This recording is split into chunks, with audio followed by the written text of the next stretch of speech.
this Arafah was different.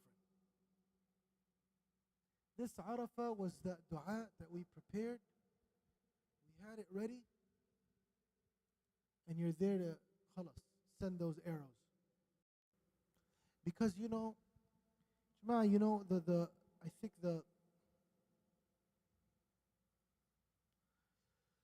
the power of dua is something that I really woke up to over there. And what I realized is that dua by itself,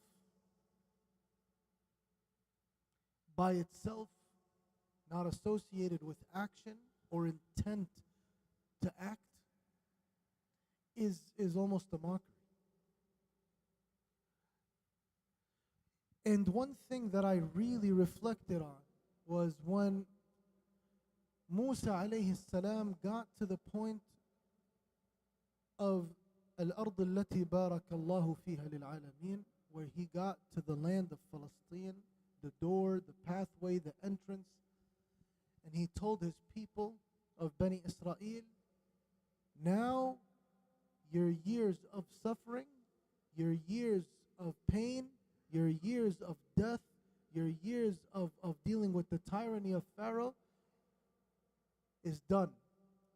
Now you should know that Allah is with you because you saw me throw the staff, and you saw my hand, and you saw the sea split, and you saw the mountain of At-Tur being lifted above you, and you saw the food of men and salwa come to you, and you saw the clouds above you throughout the deserts of Sinai, until you got to this land that Allah promised you. If you enter this land that has qawman jabbareen, the strongest of people in it, qawman jabbareen, Allah called them in the Quran, right? Very, very strong people. If you enter this, Allah promises you that they won't be strong against you, that you will be strong and powerful with the word of Allah. And you know what the people of Bani Israel did, or what did they say? What did they say? He said, how about this? How about Allah, the strong and the powerful, who split the sea and who lifted the mountain and who did this? How about you and Allah go fight? We'll be here making dua for you. You go and fight, and we'll wait. And when it opens up, khair, we'll be there. Don't worry. The whole ummah's here. Just empty it out and we'll come. Ya Allah. How disrespectful was that? That was the rudest thing that can be said to a prophet. To the point where Musa alayhi salam, he said, Rabbi, la amliku illa nafsi wa akhi. He's like, Ya Allah, all I have from all of these people, look, from everything. How long do you think Musa alayhi salam put up with Bani Israel? He was from Bani Israel, right? Was he? But he was different. He lived in the house of the Pharaoh, ate from the fruit of the Pharaoh, and drank from the water of the Pharaoh, played with the Pharaohs and his children, his cousins and the family, and he lived in the lavish castles. And he saw on the outside how his cousins and his brothers and his siblings, his family, Bani Israel, how they were being mistreated. Every other year, they would kill all the infants. And you know those killers of the infants, they would come back, and maybe they would play a game or two with Musa. Maybe they would eat dinner with him and, drink and break bread, knowing that these soldiers just came back from killing his own family, his own cousins, the believers, because they don't believe that the Pharaoh is God, but because they believe Allah is God. But he had to put up with all that nonsense for so long, devoted his life to change the people of Bani Israel. And then he went out. Allah saved him, but then he came back to save them. And he put up with the Pharaoh, you know for how long? How long do you think the da'wah of the Pharaoh lasted? Do you think it was 1 day, 1 week, 1 month, 1 year? Does anyone have an idea of how long Musa alayhi salam kept calling the Pharaoh after he came back. 30 years, correct. For 30 years. And how many miracles did the Pharaoh see? Allah says it in the Quran. No? 9. Tis'a ayat. 9 miracles that the Pharaoh could not say is from other than Allah. He did all of that. And then he saved them. And they crossed the deserts. And they saw all the miracles. They understood how much Musa put up just to save them. He did so much for them. And then at the end, you know what happens to Musa alayhi salam? He says, Rabbi, inni la amliku illa nafsi wa akhi. Ya Allah, all I have is me and my brother. After all of it, it's him and his brother. You would think that the people that he spent his life sacrificing everything for would actually bury him. But guess where he died? He died all alone, by himself, under a tree. Prophet ﷺ told us where, and he told us where, even the sand is red. He's like, yeah, he died right there. He was buried right there. SubhanAllah. After all of that, the legacy that Musa alayhi salam, this is what Bani Israel did to him. And Allah subhanahu wa ta'ala punished them because of that, made them an example to mankind. But look at that asyan. You know, I was reflecting a lot on that. The disobedience of Allah, despite all the miracles that Allah subhanahu wa ta'ala showed them, the only thing they could say to Allah's command is, okay, we'll just make some plain dua. Let somebody else take our responsibility. Let somebody else do the job that we're supposed to be doing. But that's not the way of the believers. That's not the way of the believers. A believer's dua always translates into something actionable. Something that we're doing. It's not just a plain dua, but actually a thought. Actually a movement. Imagine somebody who's making dua for children. And you see him there in the corner of the masjid. He's crying. He's crying. Ya Rab. And you feel that person so sincere. Ya Allah. When you see someone crying and making dua and lifting their hands up and waiting at the end of the night. Imagine someone. The lights are dim. Everyone left the masjid and he's by himself crying. Ya Rab. Ya Rab. Grant me children. Ya Rab. All I want is a child. Ya Rab. I just want a child. And you see this person and you feel like it touched your heart. Right or wrong? Right? What do you feel like telling the person? And they're just saying it. And they're there for hours and they're crying. What would you think? What would you say to that person? Anyone have a suggestion? What would you tell that person? Calm down. Allah Rahim. Allah's merciful. Allah's giving. He's Kareem. He's generous. Make dua. Then the person, are you married? He says, no, I'm not married. He says, okay. You trying to get married? He says, no, I'm not trying to get married either. Then how do you expect to have kids? He's like, well, if Allah can do it. You know, khalas, He can do anything. Right? Isn't that what you said in the khutbah? Right? All of a sudden, how do you feel about that person? What do you feel about that dua? What do you feel about those tears? Huh? They're almost like a mockery. Who are you fooling? Who are you joking about? Like, yeah, come on. You know, be real at the same time. Things are not just going to happen. You can't have children without getting married. Correct or incorrect? Subhanallah. So that was one of my ta'ammulat. And mind you, this Arafah was, it was brutal. just as like the situation of the ummah was difficult, the dua on Arafah was difficult. Anyone here did Hajj this year? That day, oh mashallah. How hot do you think it was that day? That's what they showed on the app. That's not really what it is. It was actually about 68 or something like that, 67 degrees Celsius. You're talking about 150 degrees Fahrenheit out on Arafah between Dhuhr and Asr. And people are sitting outside in the sun, sweating, drenched in sweat, making dua. SubhanAllah. Wallahi, that was a sight to see. It was a true sight. How many million people did Hajj this year? It's about more than that. With the illegal ones, you're talking about more. Right? Maybe 3 million. Right? Because it seemed like more people that were illegal Hajjis, than the actual ones that did Hajj legally.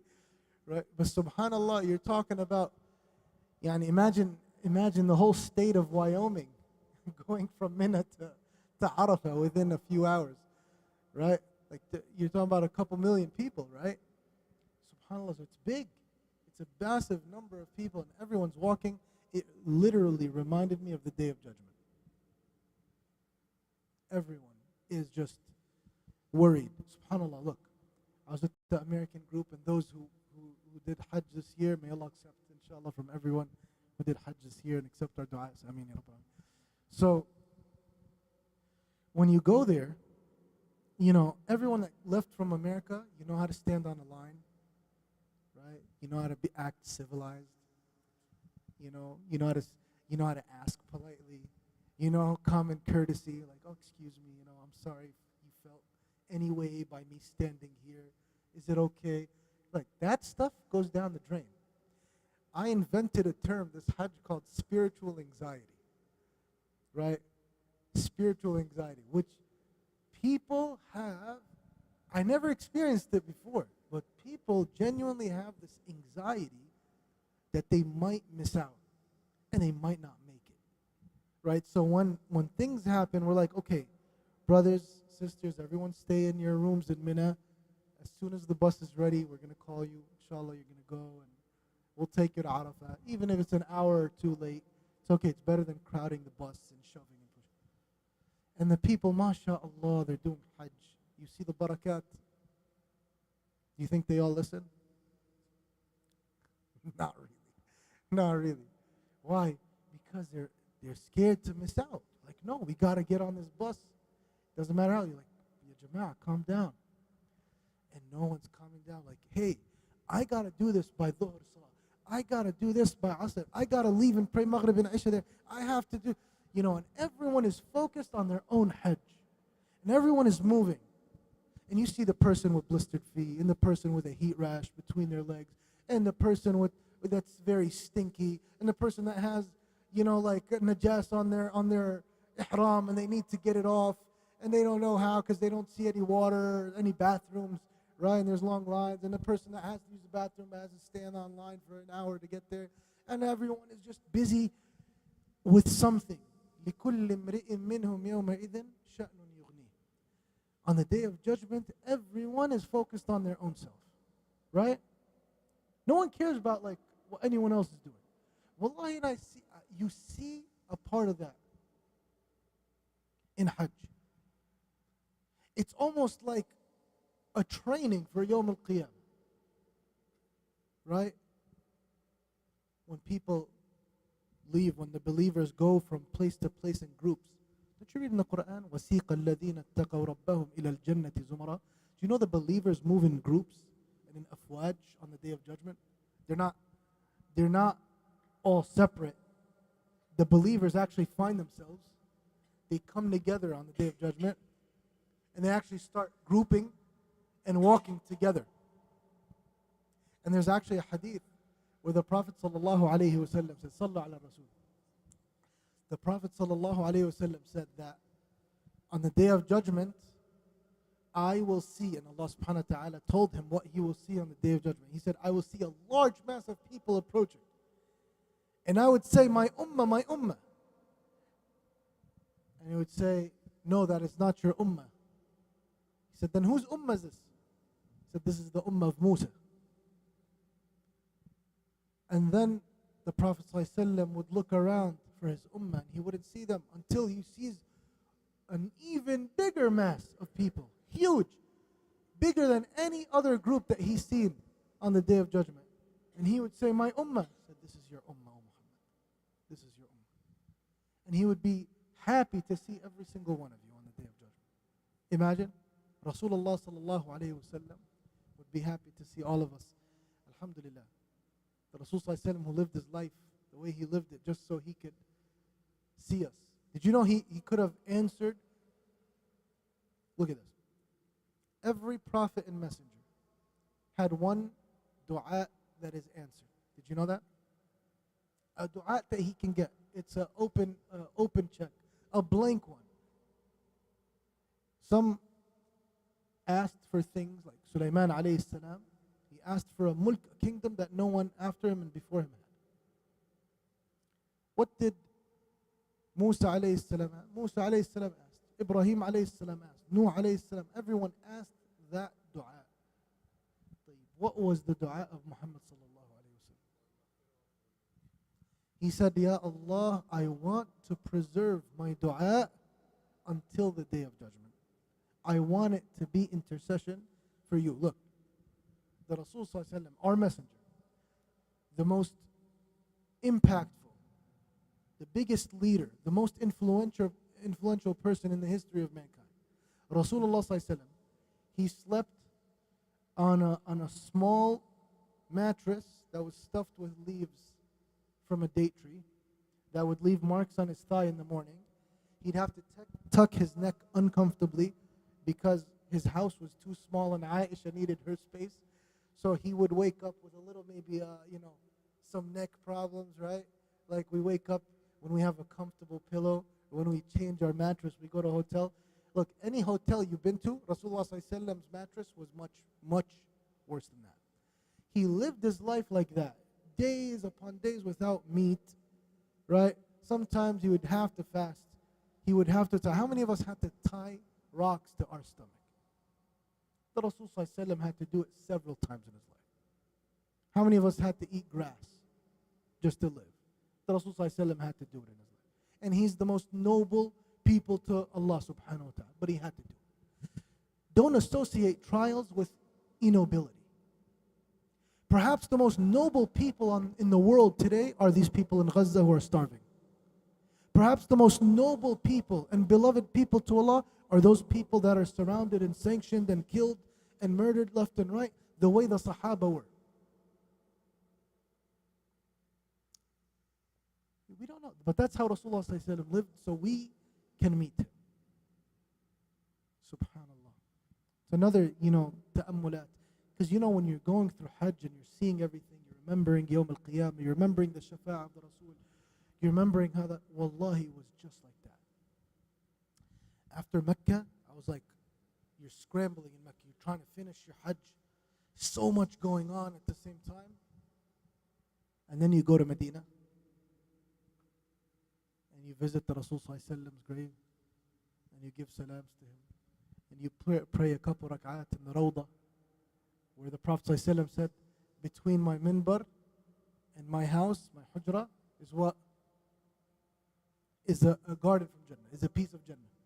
Imagine it's like you're going to Jannah after that and meeting Rasulullah, after all the Hajj. It resembled, to me, it was a lot, it reminded me a lot of Yawm al-Qiyamah, right? And perhaps that's why, at least once in a lifetime, every believer needs to do Hajj. Look at all the 5 pillars. Shahada, you got to live your life for it. You got to do it every day. Salah, you have to do it every day. Zakah, you do it every year. Siyam, you do it every year. Hajj is 1/5 of your deen. How many times do you have to do it? One time. Because every believer needs to have that one experience in their life. May Allah write us all from amongst the Hajjaj. May Allah give those who didn't do Hajj the ability to do Hajj. May Allah subhanahu wa ta'ala accept the du'as of our Hajjaj this year. And may Allah subhanahu wa ta'ala alleviate the pains and the hardships and the sufferings of our brothers and sisters around the world. May Allah make us an ummah that's obedient to Allah. May Allah make us an ummah that acts upon the dua that they make. May Allah subhanahu wa ta'ala make us most true believers that seek Allah subhanahu wa ta'ala's help and assistance while understanding their obligation towards His deen and towards the ummah. Ameen ya Rabbil Alameen. Barakallah feekum. And inshallah ta'ala next week we're going to continue. Let others know about this class. We're going to talk about the fiqh of marriage. So if you know any singles that need some advice, bring them over for next week inshallah ta'ala. We got some serious advice for them. Barakallah feekum. Assalamu alaikum wa rahmatullahi wa barakatuh.